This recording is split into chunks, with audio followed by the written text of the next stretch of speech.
news your way. Download the all-new WRDW News app today. Big value. Ready to grab and go at Parker's Kitchen. Value deals starting at just $4. Make your next stop Parker's Kitchen. Live from Augusta. Breaking news. We begin with breaking news out of Columbia County, where a toddler and father were shocked by a stadium light at Riverside Park. A report says on Wednesday, the father told officials his 2-year-old son was shocked, and when he grabbed him, he was shocked too. Officials say they turned off the light and found the bottom of the pole tested for 75 volts. We found on the Burn Center's website, your car battery usually runs at 12 volts, and 50 volts is enough to kill someone. Thankfully, both survived. Unprofessional, inappropriate conduct and a man wanted out of Burt County is behind bars after U.S. Marshals caught him following a multi-state search. Christopher Chance was wanted for rape, sodomy, and a gun charge. Officials say he was hiding from authorities by moving between Georgia and North Carolina. But today, authorities got into a car chase with Chance that ended in a crash at Windsor Spring Road and Spirit Creek Road. That's right by Diamond Lakes Elementary. Chance tried to run away and break into a nearby home, but was caught. We're learning the names of the people killed in an accident on Gordon Highway that shut down lanes for hours this morning. Richmond County officials say 55-year-old William Pollock and 56-year-old Yvette Pollock died when they hit the median and crossed over into the westbound lanes before driving off the roadway. Yvette was thrown from the car while William was still inside. Both died at the scene. By 8 o'clock, all lanes were open. Construction in downtown Augusta speeding up thanks to the accelerated timeline approved by commissioners. With more of Broad Street torn up, parking is increasingly scarce. In less than a week, crews will start work on the inside lanes between 6th and 7th Streets, temporarily removing the parking well.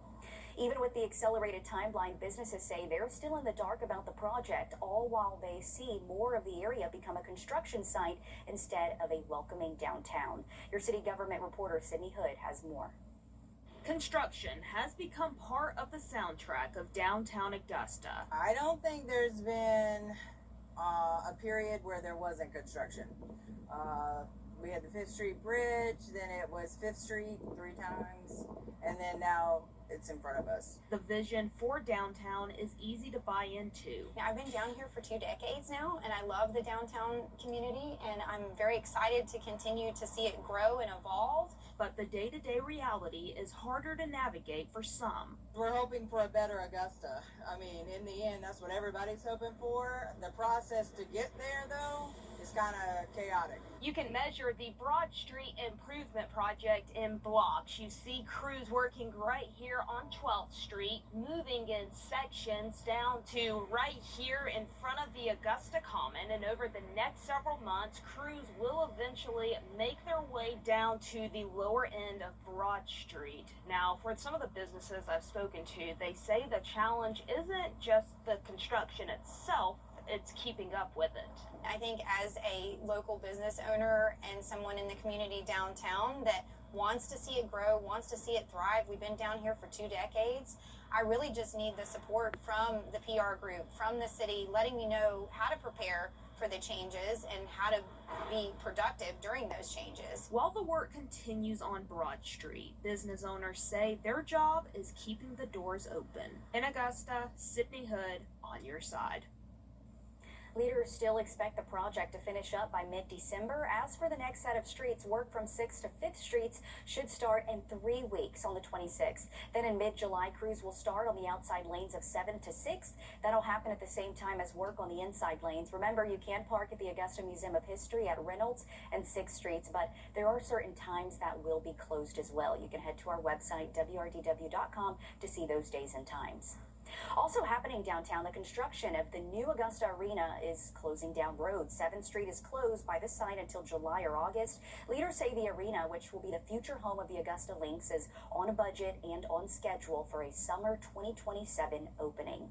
While those projects continue, one thing many are wondering is if Augusta's downtown greenery will return. The county's plan includes planting several maple and oak trees in downtown Augusta, but that plan is missing key aspects. Who will be responsible for maintenance? When will planting start? And where will those trees be planted? We're working to get those answers, but we do know the Augusta Tree Commission is reviewing the plans. A local tech company gave 3 students the opportunity to learn more about the world of technology in the hope to inspire the next generation of tech leaders. We'll meet those students coming up.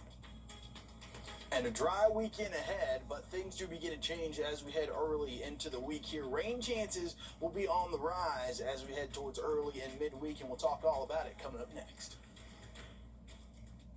Time and Temp, sponsored by Riverside Heating and Air. For comfort you can count on, call Riverside Heating and Air. Scan this QR code to discover more, including special savings. Stay comfortable inside with Riverside Heating and Air. This quiet moment is brought to you by Mike Costello Law Firm. Please enjoy. Pool there by the time that we head towards next weekend. Thanks, Malik. Not every kid gets a chance like this, but 3 local students just did. A local tech company is investing in the next generation of problem solvers. Tonight, you'll meet the kids one CEO could be hiring in the future. Willie Crothers had never been here before. I like robotics, and I like AI, and I like coding, so it would be fun to come here. He's one of 3 kids who won a scholarship to iCode Augusta, a place where students learn robotics, coding, drone piloting, 3D printing, basic game development, and more. They had to write an essay about how they would use technology. I wrote about how you can write a 3D printed plaque. So if there was a fire, you can have a plaque that says that they have certain animals. So they have a cat, they have a dog, they have a fish. So that the firemen know to save the animals instead of just the people. A local tech company is betting these kids could be the future workforce. Spencer Kimmeling runs Premier Networks, and his company partnered with iCode to create these scholarships. I hope that, as I told iCode when we kind of came up with this partnership, was I'd love for one day for these individuals to be somebody that I look to hire when they come out of their college programs. This is something they really enjoy, have a passion for. Isabella Fowler is another winner. Her scholarship essay wasn't just an idea, it was a solution. For people who can't talk, there can be a watch as a bot, and whatever the person is trying to say, the bot can read his mind a little, and they can say it out loud for them, so it's they can talk. Dean Rydeking's parents serve in the military. He wrote about using technology to help new people find their place in a community. He says he's already enjoying learning about robots. They're kind of like remote control cars, except you learn how they work and you can actually put them together. For every kid in this room, the next big idea could be their own. And let me tell you, there's a lot of talent in that room. Premier Networks will give 6 more kids scholarships to attend iCode Summer Camp. If you want to learn more about how to apply or what all iCode Augusta offers, we have more information on wrdw.com. Augusta University nurses are meeting people where they are in rural communities to provide free health care. Today, the 6th annual AUMNI Rural Health Fair allowed many people to get free health assessments. I think it's the heart of any nation or any community is the rural area. And so I think if all the services are concentrated somewhere else, then it's our job to bring them out there and recognize where the strength of that area is. That's something U.S. Senator John Ossoff recognizes too. This week, his office announced a new law funding a grant program for rural hospitals, and more than a dozen hospitals in Georgia are eligible to apply. The deadline for applications is July 1st at midnight. Coming up in sports, they don't have ice or skates on, but they've got a passion for hockey that's unmatched. Meet the local group building a community one pickup game at a time. Next in sports. This is News 1226 First Alert Weather. Always ready, always streaming. End your night with the stories impacting your community. Live and updated fast. First Alert is here tracking what's moving in tonight and tomorrow. Your night ends with the stories that matter. Tonight at 10. News 12 on ETV and MyTV at 10 p.m. President Trump gives Pamela Evan his